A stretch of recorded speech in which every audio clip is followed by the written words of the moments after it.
దేవునికి మహిమ కలుగునుగాక. ప్రభు అయిన యేసుక్రీస్తు నామములో అందరికీ కూడా వందనాలు, శుభాలు తెలియచేస్తున్నాను. ప్రేమైన దేవుని బిడ్డలారా, మీరందరూ బాగున్నారా? మీరందరూ కూడా పరలోకానికి వెళ్ళేటటువంటి సిద్ధపాటు కలిగిన జీవితంలో అందరూ కూడా బాగుండాలని దేవునికి ప్రార్థన చేస్తున్నాం. అన్ని విషయాలు పరిశుద్ధ గ్రంథంలో నుంచి ఒక మాట చదువుకొని పరిశీలన చేద్దాం, ఆలోచన చేద్దాం. ప్రేమైన దేవుని బిడ్డ, సామెతల గ్రంథము 24వ అధ్యాయము 16వ వచనం. సామెతల గ్రంథము 24వ అధ్యాయము 16వ వచనం. నీతిమంతుడు 7 మారులు పడినను తిరిగి లేచును, ఆపత్కాలమునందు భక్తిహీనులు కూలుదురు. చదవబడిన యొక్క మాట మనం కానీ ఆలోచిస్తే, పరిశీలిస్తే, నీతిమంతులు అంటే ఎవరంటే దేవునిని నమ్మిన వాళ్ళు, దేవునిని ఎరిగిన వాళ్ళు, దేవుని యొక్క భయభక్తుల్లో అభివృద్ధి అవుతూ పెరుగుతూ తమ భక్తి జీవితాన్ని కొనసాగిస్తున్న వారు దేవుని దృష్టిలో నీతిమంతులు. దేవుణ్ణి సంతోషపెట్టేవారు, దేవుడి చెప్పినట్లుగా విధేయత కలుగుతూ బ్రతికేవారు నీతిమంతులు. మరి ఇలాంటి నీతిమంతులు ఎందుకు పడతారు? ఎందుకు పాపములో పడతారు? ప్రేమైన దేవుని బిడ్డలారా, భూమి మీద మానవులందరితో పాటు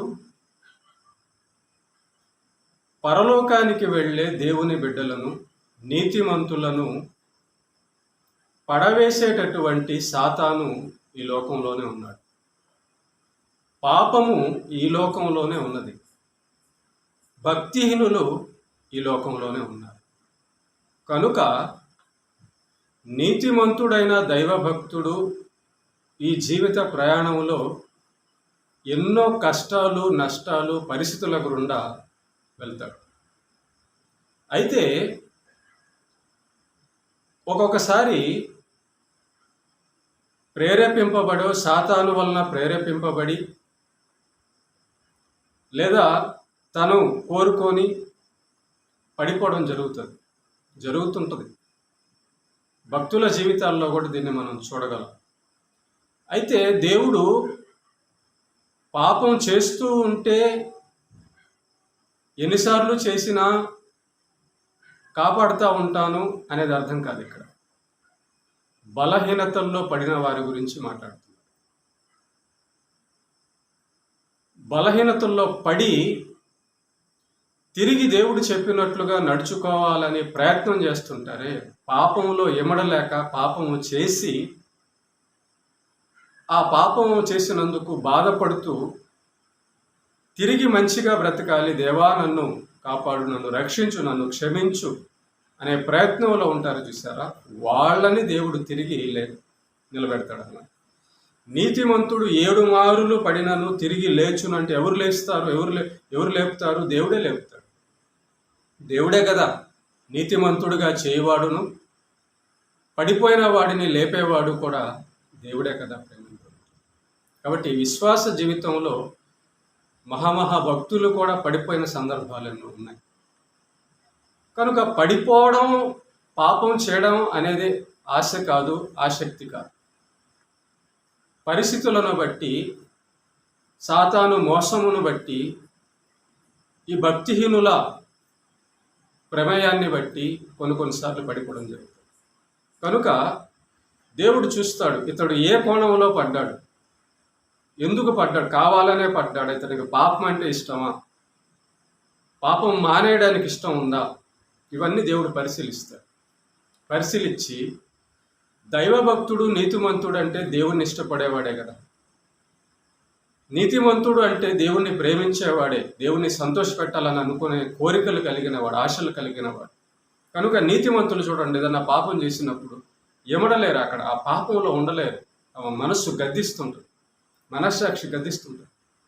కనుక నీతిమంతులను దేవుడు ఖచ్చితంగా లేపుతాడు. ఎందుకంటే వారు దేవుణ్ణి ఆశ్రయిస్తారు కనుక, తిరిగి దేవుడు చెప్పినట్లు బ్రతికే బ్రతుకును వాళ్ళు ఇష్టపడతారు కనుక, దేవుని బాధ పెట్టడం వాళ్ళకి ఇష్టం లేదు కనుక, ప్రేమ దేవుడు నీతిమంతులు ఖచ్చితంగా దేవుడు లేపుతాడు. దేవుడు అలాంటి మనస్సు గల వారిని రక్షిస్తాడు. దేవుడు అలాంటి మనస్సు కలిగిన వారిని క్షమిస్తాడు. పాపములు ఒప్పుకొను వాడు వర్ధిల్లును, ఒప్పుకొనని వాడిని కనికరం పొందడు. కనుక తప్పు చేశానని యథార్థంగా ఒప్పుకునేవాడు, తప్పు చేయకుండా నీతిగా బ్రతకడానికి ప్రయత్నించేవాడిని దేవుడు ఖచ్చితంగా లేపుతాడు. దేవుడు ఉన్నది అందుకోసమే కదా.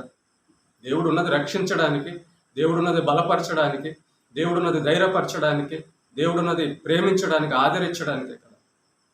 కనుక ప్రేమ దేవుని బిడ్డలారా, నీతిమంతులు విశ్వాస విషయంలో, దేవుని భక్తి విషయంలో ఆసక్తి, విశ్వాసము కలిగి, శ్రద్ధ కలిగి, ఇష్టంతో భక్తి చేసేవాళ్ళు ఒకవేళ తొట్టుపాటు పడినా వారికి ఇష్టం ఉంటుంది. తిరిగి మళ్ళా నేను బలపడాలి, తిరిగి మళ్ళా నేను దేవుడు చెప్పినట్టు బ్రతకాలనే ఇష్టం, ఆశ లోపల ఉంటుంది. కాబట్టి ఈ పాప శరీరము, పాపపు లోకములో ఉన్నాం కాబట్టి, ఏదో ఒక చోట పడే అవకాశాలు ఉన్న లోకంలో ఉన్నాం కాబట్టి, ప్రేమ దేవుని బిడ్డారు, ఒకవేళ కాలు జారినా కూడా అలాంటి వారిని దేవుడు ఖచ్చితంగా నిలబెడతాడు.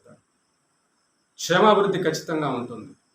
వారి జీవితంలో ఖచ్చితంగా దేవుడు అవకాశం ఇస్తాడు. ఖచ్చితంగా అలాంటి మనస్సు గల వారికి దేవుడు ఖచ్చితంగా అవకాశం ఇస్తాడు. అలా చూసాం మన భక్తులందరి జీవితాల్లో. కనుక ప్రేమ దేవుని బిడ్డలారా, నీతిమంతులు ఎల్లప్పుడూ కూడా రక్షణలోకి దేవుడు ఖచ్చితంగా వాళ్ళని పరలోకానికి సిద్ధపరుస్తాడు. ఏం బాధపడద్దు.